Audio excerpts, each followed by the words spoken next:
उबाटा सेना, आदित्यजी, उद्धवजी प्रचंड घाबरलेले आहेत. मी असे पळपुटे उद्धवजी आणि त्यांचे कार्यकर्ते कधीच बघितले नाही. भाजप बरोबर नसल्यावर घबराट त्यांच्यामध्ये झाली स्वाभाविक आहे. आणि त्यामुळे पहिल्यांदा ईव्हीएमवर, मग व्हीव्हीपॅटवर, मग त्या ठिकाणी निवडणुकीच्या आयोगाने दिलेल्या मतदानाच्या संख्येवर प्रत्येकावर त्यांनी ऑब्जेक्शन घ्यायला सुरुवात केली आहे. आणि म्हणून आता बैठकांवर मला वाटतं एवढी घबराट आणि पळपुटेपणा उद्धवजी तुमच्या पक्षाचा असेल तर रिंगणातनं बाहेरच जा. आणि आदित्यजी तर अजून बच्चा आहे. सर, मुंबईचा पेपर किती सोपा वाटतोय महायुतीसाठी? कारण 6 मतदारसंघात प्रत्येक पेपर हा सजगतेने आणि चोखंदळपणे आणि अभ्यासपूर्णच सोडवायचा असतो. त्यामुळे आम्ही प्रत्येक पेपर अभ्यासपूर्ण रीतीनेच सोडवू.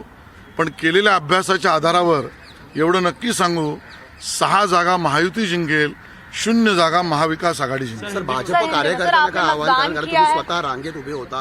प्रचंड गरमी आहे आज सकाळपासूनच 7 वाजल्यापासून आपण पाहतोय. काय एकंदरीत आव्हान असेल आणि प्रशासनाला सुद्धा? मी भारतीय जनता पक्षाच्या कार्यकर्त्यांना तर प्रमुखतः आवाहन करीन की मतदारांना संपूर्णतः मदत करा. कायद्यात राहून, इलेक्शन कमिशन ऑफ इंडियाच्या डायरेक्शन्समध्ये राहून मतदारांना मतदार केंद्रापर्यंत पोहोचवणं, मतदान केंद्रावरच्या व्यवस्थांना मदत करणं आणि या पद्धतीने इलेक्शन कमिशनने केलेल्या कामाला संपूर्णतः सहकार्य करणं हे भाजपच्या कार्यकर्त्यांना मी निवेदन करीन. आणि किंबहुना मुंबईकरांनाही निवेदन करीन की ही गरमी, ही रांग आपल्याला उद्याच्या उज्ज्वल भविष्यासाठी आवश्यक आहे. आणि म्हणून जास्त पुढच्या 5 वर्षाचा, आपल्या पुढच्या पिढीचा, आपल्या विकसित भारताचा विचार करता या महोत्सवामध्ये थोडासा जरी त्रास झाला तर तो उद्याच्या भल्याचा आहे. हाच विचार मतदार करतील असा माझा विश्वास आहे. सर, आपने मतदान किया है, मुंबईकरों को कैसे संबोधित करेंगे? क्योंकि गर्मी भी बहुत ज्यादा है. मैं मतदाताओं से आह्वान करूंगा, ये लोकशाही का महोत्सव है. 5 साल में एक बार हम सबको उसमें सहभागिता देने का मौका मिलता है.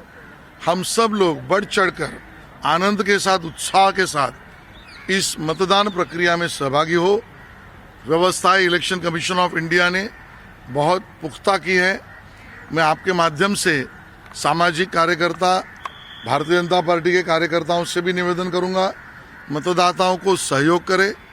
इलेक्शन कमीशन ऑफ इंडिया के गाइडलाइंस के तहत उस प्रक्रिया में अपनी सहभागिता दे और मुंबई वासी बढ़ चढ़कर वोट करेंगे, ऐसा मेरा मानना है. महायुति के 6 कैंडिडेट्स हैं, उनकी जीत को लेकर आप कितने आश्वस्त हैं? आप अध्यक्ष हैं शहर के. देखिए, मैंने गत 2 महीने से जिस प्रकार का कैंपेन देखा, उस कैंपेन में मुंबई वासियों का और मतदाताओं का उत्साह देखा.